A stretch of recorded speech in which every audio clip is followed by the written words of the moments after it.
How your brain learns and remembers. In this presentation, we're going to learn about what happens inside your brain when you learn something new, why practice, aka homework, is so important, how emotions affect learning and memory, and brain-friendly ways to study and learn. So what happens inside your brain when you learn something new? First, a little bit about your brain. Brain cells are called neurons. You're born with at least 100 billion neurons. Dendrites are fibers that grow out of the neurons when you listen, write about, talk about, or practice something. So learning means you're growing dendrites in your brain. Your brain automatically knows how to grow dendrites, just like your stomach knows how to digest food. So learning is natural. Think about a baby who learns to speak in its native language without any special classes or training. That means you are naturally smart. You grow dendrites for exactly the same thing you're practicing. That means that if you listen or watch while math problems are being solved, such as watching a teacher work problems at the board, you're growing dendrites for listening or watching. But if you actually solve the problems yourself, then you grow dendrites for solving problems, and that's what you'll be asked to do on a test. New dendrites can only grow off of what is already there. So new skills have to connect to and grow off of previously learned skills. If you don't have the necessary dendrites in place, new material will feel like it just goes over your head. This is why it's important that you start with a math course that matches your skill level, such as the score you get on a placement test. It's also the reason why you typically can't skip from chapters 1 to 9 in a math class without doing chapters 1 through 8 first. It takes a lot of time and a lot of practice to grow dendrites. This is why cramming doesn't work. You just can't rush learning. Warning, short-term memory is very short.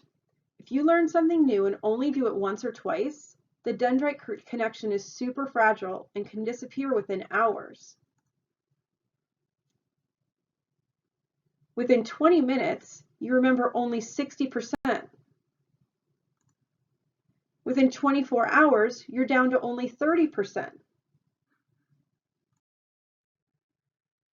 But if you practice within 24 hours, and then practice again later, you remember 80% of what you learned. So why is practice, aka homework, so important? First, a little bit more about the brain.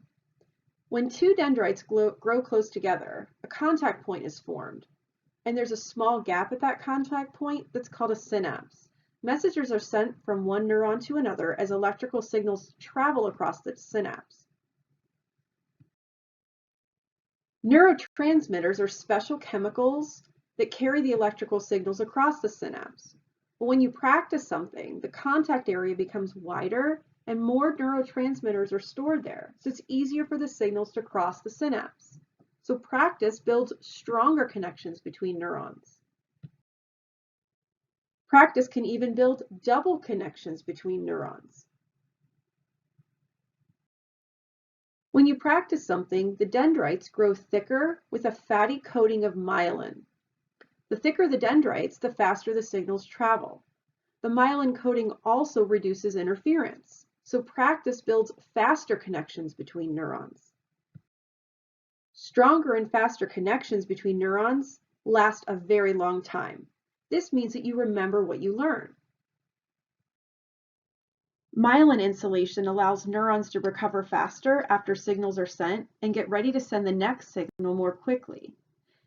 Thus, myelin increases the processing capacity by 3,000%. Effectively, practice is increasing your brain's bandwidth. This means you can retrieve information more easily and more quickly. Practice is your chance to make mistakes and get feedback so you can correct those mistakes, which is allowing yourself to check the accuracy of the connections in your brain. You want to be sure you're getting feedback quickly so you don't practice the wrong thing and build a strong but wrong connection. So mistakes are essential to learning. So how do emotions affect learning and memory? Anxiety floods your body with a hormone called adrenaline, or the fight or flight hormone. This adrenaline makes it hard for the neurotransmitters to carry messages across the synapses in your brain. This is why anxiety can cause you to blank out on a test. But guess what prevents anxiety in the first place? Yep, practice. The more we've practiced, the more prepared we are for the test, the less anxiety we're going to have. But if you find yourself anxious during a test, endorphins are going to come to the rescue. Endorphins are hormones your body produces when you relax, exercise, laugh, or even when you learn new things. These hormones, endorphins, make you feel calm. So if you can practice producing endorphins, it'll help you when you're under stress. For example, you can learn how to do some simple relaxation techniques such as slow, deep breathing. Another way to get your brain to secrete endorphins is to learn. When you're engaged in learning, your brain secretes endorphins, so it feels good to learn. So you should enjoy using your brain. Now let's talk about brain-friendly ways to study and learn. We've learned that dendrites take time and practice to grow. So this is why it's so important to do homework. You want to make sure you do some of the homework as soon as possible after class before you forget, because remember, if you don't practice right away, you could forget most of what you've learned. You also want to try to practice math every day and spread your work out through multiple days throughout the week. And because the dendrites take so much time and practice to grow, it's crucial that we plan ahead our studying.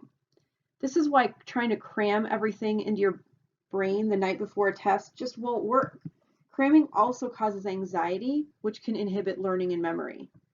Really try to spread your studying out through the week. So do 5 one-hour sessions instead of one big marathon 5-hour session. You have to do something active to learn, something like explaining, solving, drawing, writing, because dendrites only grow when you're actively doing something, and no one else can grow dendrites for you. Remember, when you watch the math teacher working problems at the board, you're growing dendrites for watching someone do problems at the board. So you have to make sure your study time is active. For example, you could make study cards or flashcards, could draw pictures or diagrams.